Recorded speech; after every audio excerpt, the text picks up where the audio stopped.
Pourquoi nos dirigeants mentiraient sur ces expériences? Parce que mentir est une seconde nature chez eux. Regardez l'étude de Tuskegee sur les Afro-Américains dans les années 30.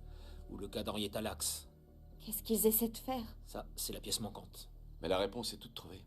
Ce gouvernement qui cache, qui stocke même la technologie extraterrestre depuis 70 ans, aux dépens de la vie humaine et de l'avenir de la planète, est poussé non seulement par la cupidité industrielle, mais aussi par un objectif plus noir. La prise de contrôle de l'Amérique.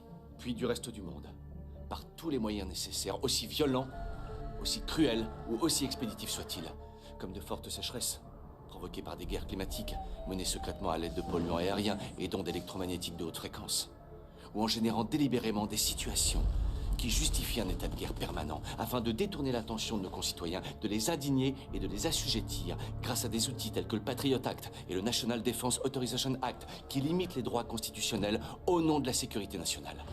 Par la militarisation des forces de l'ordre dans les grandes villes des États-Unis, la construction de camps de prisonniers par l'Agence fédérale des situations d'urgence sans objectif justifié, la mainmise sur l'agriculture et l'industrie alimentaire, pharmaceutique, sur les services de santé par les industriels, dans le but d'engraisser, d'endormir et de rendre malade une population déjà rongée par le consumérisme.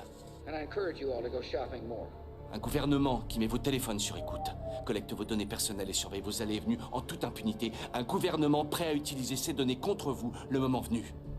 Et là, la prise de contrôle peut commencer. La prise de contrôle de l'Amérique. Par des élites de différentes nationalités, un groupe bien huilé et bien armé qui sélectionnera, tuera et soumettra le peuple. Et ça se passe en ce moment même. Ça se passe tout autour de nous. C'est le calme avant la tempête. Ça commencera sans doute juste avant le week-end.